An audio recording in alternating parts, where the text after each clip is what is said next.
Ladies and gents, ChatGPT 5 just dropped last week, and from what I can tell right now, it is looking like an absolute dumpster fire. People are not liking it.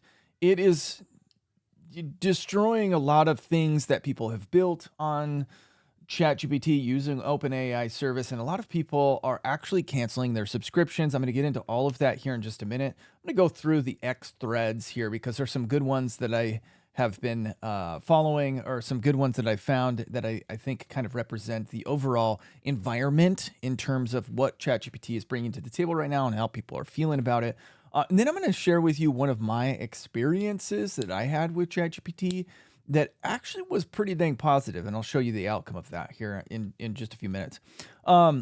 If you guys are brand new to this channel, welcome to the channel. This is where I free dump all of the thoughts that are in my head as I'm scaling my business from 7 figures to 8 figures, bringing you along on the journey, teaching you everything that I'm learning in real time. I spent a lot of time talking about content, spent a lot of time talking about artificial intelligence.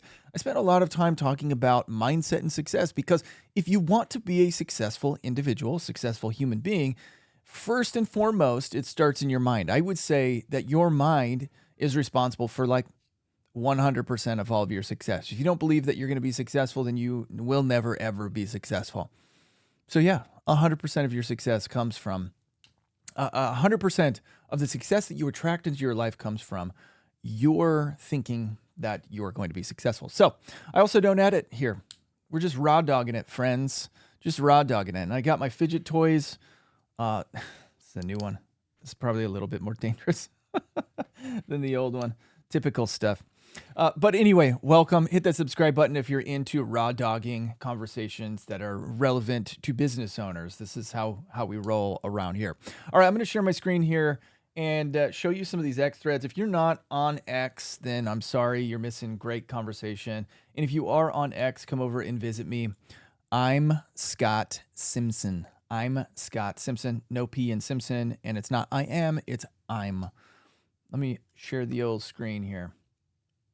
Okay, so there's a couple of things that I just want to say that are kind of like the base of most people's gripes when it comes to ChatGPT 5. Number one, in releasing ChatGPT 5, which they've been teasing for a long time now, and this was supposed to be like ChatGPT 5 is going to come out and it's going to transform everything about life. It's going to be transformed. ChatGPT 5. And it came out and it basically is like the exact same as the others. I don't really see any crazy like advancements yet. And I want to hear from you guys. Have you guys been using it? And have you noticed any crazy advancements? Leave it down in the comments. Sam Altman, made a big show of saying, this is like having a PhD researcher on hand. And I'm looking through some of these things here. Let me just show you this one right here. Okay. ChatGPT 5. How many T's are there in Tennessee?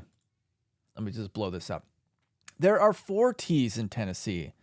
Which position in the word are they? In Tennessee, the letter T appears in positions 1 and 5, counting from the start with T as position 1. So actually, there are only 2 T's, not 4. My earlier count was wrong. I love some of the comments on some of these too. Or it's like, it's a game changer. Obviously, like having some fun at a mega billion multinational corporation's expense is great, even though they say that they're a nonprofit. Is it actually? I don't know what the latest is on that. I know Sam Altman is trying to switch it for profit, so that way he can collect his his mega billy paycheck. But I don't know if they were actually ever able to do that. All right, here's this one. Is it just me, or is ChatGPT 5 stupid as beep? It ruined most of my custom GPTs. It's now unbelievably dumb. Rolling out a new version while instantly removing the old one is the worst software development practice there is. So this is a recurring theme you guys will notice as I'm reading through some of these. They removed all of the old models. So you don't have the ability to switch from 3.5 to 4.0 to 4.5. It's just 5. And I have not tested this with my custom GPTs.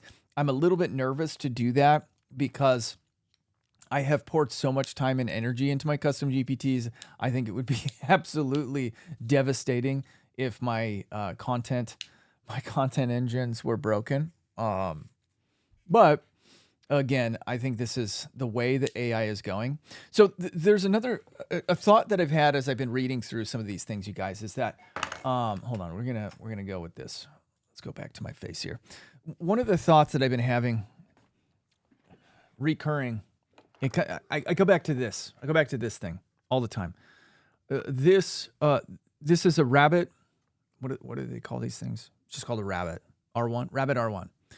And this was a piece of tech that was all hype and no substance. And I mean, it's cost $150, so it wasn't, or $200, so it wasn't like super expensive. It's got, screen, you can do stuff with it, but it's in all honesty, like it's kind of a piece of crap. And what I think is happening is we're in the middle of an artificial intelligence race. Like, I think everybody can feel it. Everybody who's watching this right now, you guys know that. There's a lot of people who don't know that, though. And they're kind of just along for the ride. And it's kind of like the dot-com bubble, right? When in the early 2000s, the internet came out, everybody's buying dot-coms, everybody's creating these websites. There was a whole bunch of like investment companies that invested a whole ton of money buying websites that had no purpose. There was no EBITDA, there was no cash flow, there was nothing. It was just like, hey, here's a website that does X, Y, and Z. And so a lot of investment capital went into these businesses, and then they found out, oh, wait, there is no money behind any of this stuff. And so what is the value?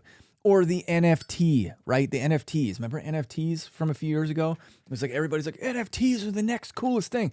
And literally no one could describe or tell you what an NFT actually was. And when they did, it sounded ridiculous. I wanted to say another R word, but I won't. It sounded ridiculous because they were like, oh, so it's just a piece of digital art that you can't actually touch, but it's got some code on it that makes it unique. Oh, okay, cool. Like, what's the point of that? And here we are now in this AI race. And the reason I bring this up is because there's a lot of companies that are racing really, really fast to get a product to market, to get a tool to market, to get some software to market. And they're releasing them in a half-shot way. They're releasing them before they're actually ready for market. And that's the problem. This thing was not ready for market, but they released it because there was a lot of mounting pressure. They raised like $100 million to build this thing, and then they put it in everybody's hands. And I used it like, let me turn this down. It looks like I'm peaking, testing 1, 2. Okay, that seems a little better. Okay. They raced to get it to market, to put it in everybody's hands, and then it couldn't do anything. I was like, my thought was like, what would have been really smart for these guys to do, and anybody who bought one can empathize with me. What would have been really smart is if they would have put games on it that you just got used to using this like weird roller and the buttons, because the idea that people are going to switch, and you guys don't even know what this thing does. Basically, what it was supposed to do is you're supposed to talk into it like a walkie-talkie and have a conversation with AI. It'd be like, hey, AI, can you rent me an Uber? And then it was supposed to sync with your phone and then go to your app and order you an Uber and do all the work for you. Hey, book me a flight from Dallas to LAX and find the cheapest price. And it was supposed to do all that stuff for you. Did not do any of that stuff. It did very little. It played music with Spotify, and I think you maybe ordered to Uber Eats some food, and that was it, or Grubhub some food, and that was it. But you still had to do like all of the legwork. So we got these things, and first of all, this is not intuitive. Using this roller thing, the button, nothing was intuitive. And so I played with it for like half a day, and then I was like, yeah, this is stupid. Like, I'm never going to use this thing. And I haven't picked it up since. I pick it up now just to illustrate a stupid lesson. But had they had waited, or had they put games on it, my thought was like, put a game on it to get us used to the functionality. Like, give me an addictive game. And I would have used this for weeks. But I used it for like a couple of hours, and then I was done. I think that's my long-winded way of saying that I think that OpenAI is feeling all of this pressure from Elon. Number one, Sam Altman and Elon have this rivalry that's like crazy. But they get this billionaire mega rivalry that's going on right now, and we're just kind of like the puppets, the pawns of the show. But Elon and Sam are, fighting for positioning, and then you've got Claude, and what's the name of Claude's company?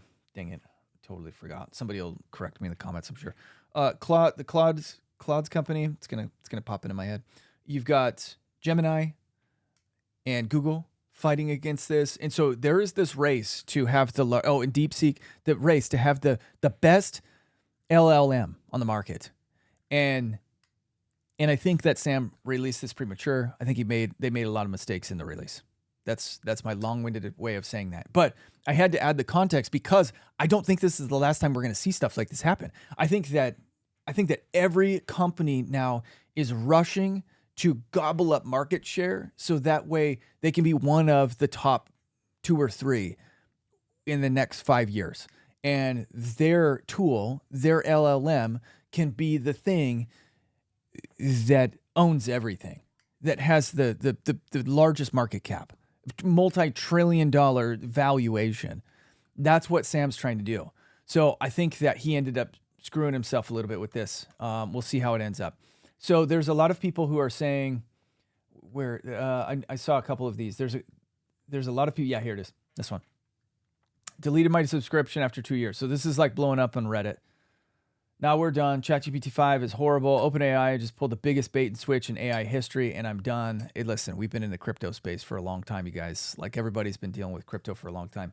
So I don't think that was the biggest bait and switch, but I understand. Brownie points for drama. Bring back 03 Pro 4540. ChatGPT 5 is the worst model ever. Feeling really sad. I can't write stories anymore. It is like, I don't know what they were thinking. I have no idea. Here's my thought. I'm not just like all of a sudden gonna be like, I'm done with AI. I'm done with ChatGPT. I think that's stupid. And I use it. It's so like seamlessly integrated into my life now. I talk to it on my phone. I have conversations with it on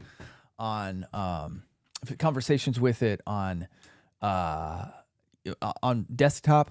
I just had, but I will say this. I've had a couple of experiences. I'll tell you my good experience here in just a second, but had a couple of experiences. This morning, I was like, write me a framework for questions on this topic, interviewing this person for a podcast. And it went to their website, did all the research, found out what this person specializes in, and then asked a whole bunch of questions relating to our topic that person would be able to answer. And then I was like, okay, cool. Here is another person, and here are their websites. Do the same thing with their websites. And it wrote me a bunch of questions based off of the websites of the first one. And then I went to a third one, and I said, write me a bunch of questions about this person. Give them all their websites. And it did the same thing. It wrote me a bunch of questions based off of all of the websites from the first one. And I was like, you're dumb. Like, and I sometimes I speak to AI as though it's an imbecile. I don't care. Like, the robot army might be coming, but I don't care. It was dumb. It was really, really dumb. So I can understand people's frustration. ChatGPT is really struggling right now. This rollout was dumb. And I mean, have they even said anything about it? I should have looked before I started this, but we're going to do this in real time, you guys. OpenAI. Have they said anything about it? Rollout is here. We've scored highly enough to achieve gold at this year's IOI online. What is this? I don't even know. Same model family. Headed the weekend to roll out to 100% for users. We finished. Yeah, it's not even like. Wanted to provide some more updates on the ChatGPT 5 rollout and changes we are making heading into the weekend. We for sure underestimated how much some of the things people would like in 4.0 matter to them, even if ChatGPT 5 performs better in most ways. So Sam has released a statement, but the team is doing heroic work to optimize our systems and find out more capacity. But still, we're looking at, like, brother, like, you wouldn't have needed to do heroic work if you would have rolled this out smarter. Like this is, again, from the top down, like you can't criticize somebody without ever walking in their shoes, right? But I mean, I think from the standpoint of most of humanity or the tenth of humanity that is using this software, this was a really stupid idea. This was a really stupid rollout, and they should have predicted this. Anyway, so here's my good case study, everybody. Here's my good thoughts. Let me come back to me. So over the weekend, I had to completely recode aspects of my website because it was just all over the place. There were images that were missing. I'm not a coder. I don't know WordPress, and there was a lot of like CSS that I needed to insert using Elementor. I don't even know what that means, but whoever built the website ended up doing that. I couldn't get a hold of them on the weekend, and I'm like, okay, I'm going to get in here and I'm going to just take care of it all myself.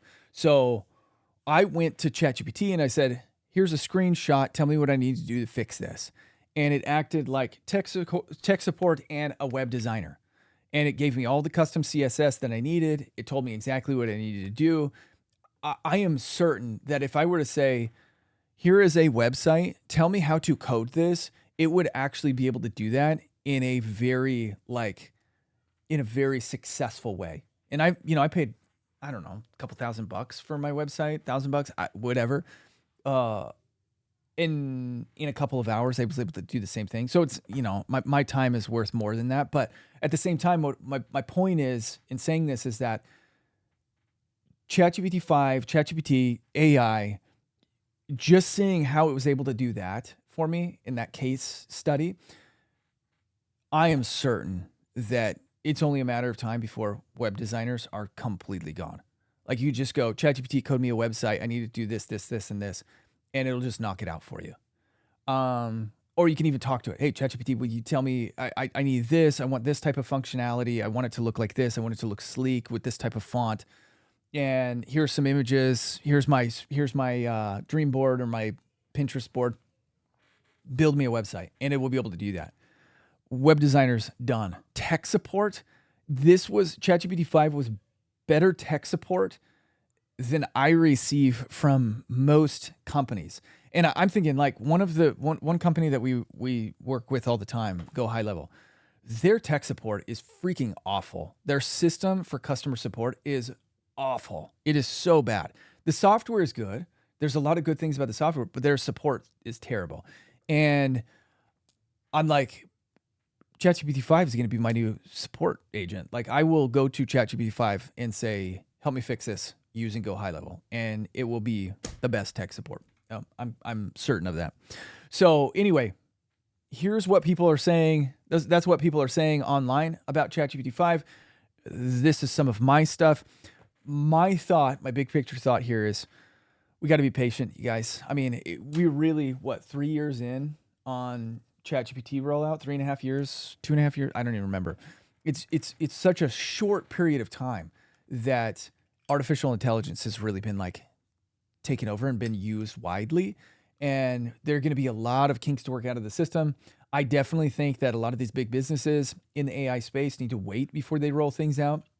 So that way their MVPs they actually have more utility instead of just being an orange desk weight.